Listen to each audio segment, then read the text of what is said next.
Fala pessoal, tudo bem?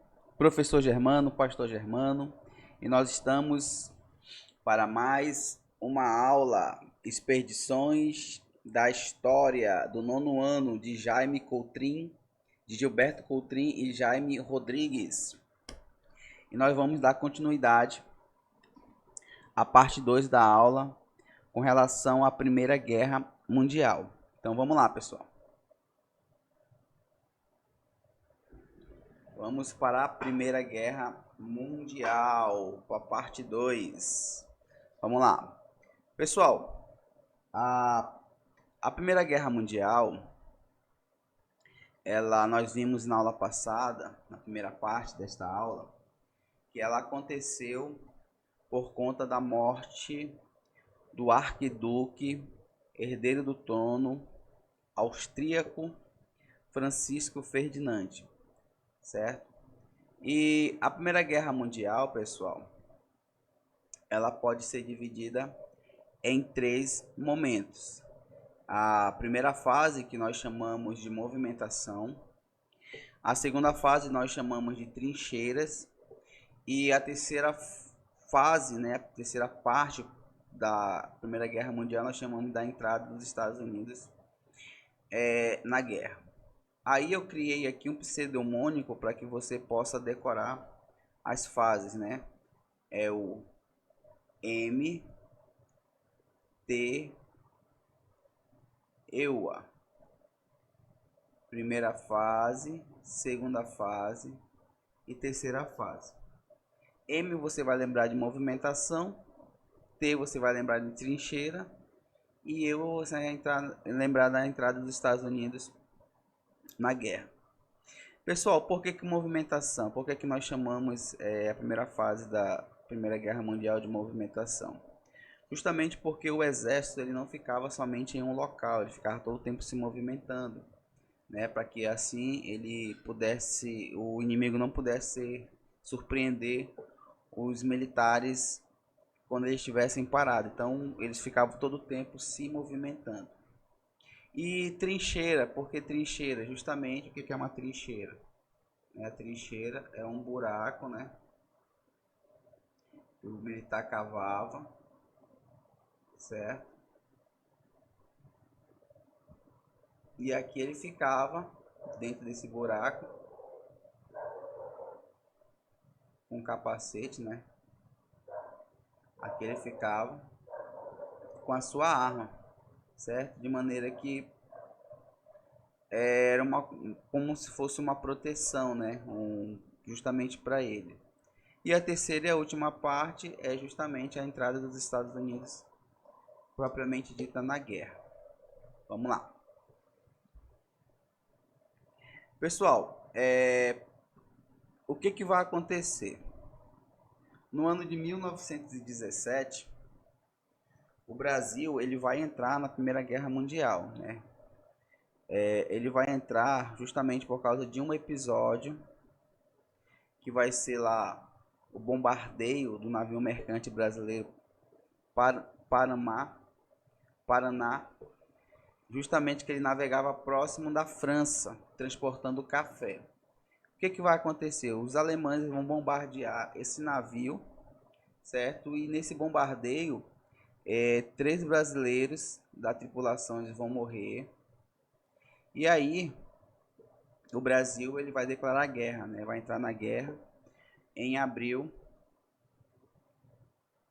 de 1917. Então, por conta desse bombardeio dos alemães em relação aos navio mercante brasileiro que transportava café, né, próximo ali da França, o Brasil vai entrar na guerra. E um detalhe que é importante, pessoal, com relação a essa parte da guerra, é que as pessoas não estavam muito acreditando que o Brasil ele iria entrar na guerra, né?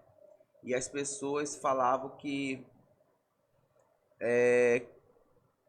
o Brasil só iria entrar na guerra se a cobra fumasse, né? Aí o brasileiro, como ele gosta de fazer meme, né? Criou lá o meme da Primeira Guerra Mundial, né? A cobra fumando, ou seja, o Brasil estava oficialmente na guerra, pessoal. Então, para criar um certo deboche, né, com relação às pessoas que estavam, aos países que estavam falando que o Brasil não ia para a guerra, aí se criou-se esse meme, né, a cobra fumando aqui, certo? E FEB, pessoal, é a Força Expedicionária Brasileira, que foram nossos pracinhas, né, que foram para a guerra, certo? E aí fizeram bonito, não fizeram feio não, certo? Então, o Brasil entrou sim na Primeira Guerra Mundial. Vamos lá. Pessoal, quando é que vai ser o fim da Primeira Guerra Mundial? O fim da Primeira Guerra Mundial, pessoal, vai acontecer em novembro, em 11 de novembro de 1918, certo? Aonde o governo alemão ele vai assinar um acordo de paz, certo? E por conta dessa assinatura é que vai marcar aí o fim da Primeira Guerra Mundial. Então, quando que terminou a Primeira Guerra Mundial? Dia 11 de novembro de 1918. Foi quando os alemães assinaram o acordo de paz. E aí é oficialmente declarado aí o fim da Primeira Guerra Mundial. Vamos lá. Então, olha aí, as pessoas comemorando, né, o fim da Primeira Guerra Mundial. Vamos lá. Pessoal, o impacto da guerra na sociedade, né? Qual foi o impacto? O impacto, né, foram muitos, claro. O impacto econômico, o impacto financeiro, impacto cultural, né? Então, a guerra, pessoal, em si, ela vai atingir fábricas, né? Ela vai atingir fábricas, plantações, casas, edifícios, pontes, estradas. E o que, que vai acontecer, pessoal? Querendo ou não, quando atinge as fábricas, as plantações, todos esses lugares, né? Assim colocar, esses lugares. E muitos lugares as fábricas, por exemplo, né? Onde fabricava ali algum tipo de alimento ou algo do tipo, né? Até mesmo as plantações, certo? E aí, pessoal, o que, que vai acontecer com o mundo? O mundo ele vai estar em miséria, certo? Vai acontecer uma grande desnutrição, as pessoas vão estar mais vulneráveis às doenças, como tuberculose, o tifo, a cólera, a gripe. Então, de certa forma, a guerra ela vai trazer essas consequências, né? Essa miséria, essa desnutrição, e as pessoas vão estar mais vulneráveis a possíveis doenças, né? E o que, que vai acontecer? Em 1918, quando acaba a guerra, né, o fim da Primeira Guerra Mundial, o que, que vai acontecer? Vai acontecer uma pandemia, pessoal, né? Pandemia da gripe espanhola, que é a influenza, o H1N1. Então, a gripe espanhola, pessoal, ela vai se espalhar nessas localidades, certo? E aí vai ter esse surto dessa gripe, certo? Justamente porque, professor Germano, por que que aconteceu isso? Porque o mundo estava em miséria, as pessoas estavam desnutridas, e isso, pessoal, trouxe uma vulnerabilidade às doenças, certo? Então, por conta disso que vai acontecer aí o surto da gripe espanhola. Então, como você pode perceber aqui, né, as pessoas aqui nos leitos de hospitais, leitos coletivos, certo? Pessoas estavam passando mal, desnutridas, né, como nós vimos aqui no slide anterior. E era assim que funcionava, pessoal. As pessoas estavam em quarentena, né? Pessoal, passando esse episódio, né, o que, que vai acontecer? Vamos fazer um destaque importante aí com relação às mulheres, né? Justamente porque as mulheres são pessoas guerreiras, mulheres guerreiras, né? Então, as mulheres não ficaram em casa, certo?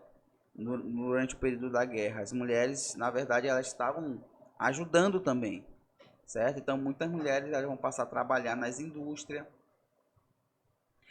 As mulheres, justamente, pessoal, após a guerra, elas vão continuar no mercado de trabalho, né? E vão ampliar suas lutas pelos seus direitos.